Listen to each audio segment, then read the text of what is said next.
And when it became day, the assembly of elders of the people, both chief priests and scribes, gathered together, and they led him into their Sanhedrin hall, and said, "If you are the Christ, tell us." But he said to them, "Even if I told you, you would not believe it at all. Moreover, if I questioned you, you would not answer. However, from now on the Son of Man will be seated at the powerful right hand of God."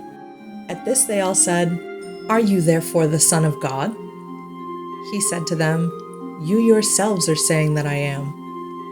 They said, "Why do we need further testimony? For we ourselves have heard it out of his own mouth." When they had nailed him to the stake, they distributed his outer garments by casting lots, and they sat there keeping watch over him. They also posted above his head the charge against him in writing, "This is Jesus, the King of the Jews." And when they got to the place called Skull, they nailed him to the stake there alongside the criminals, one on his right and one on his left. But Jesus was saying, "Father, forgive them, for they do not know what they are doing." Furthermore, they cast lots to distribute his garments. Then one of the criminals hanging there began to speak abusively to him, saying, "You are the Christ, are you not? Save yourself and us too." In response, the other rebuked him, saying, "Do you not fear God at all, now that you have received the same judgment?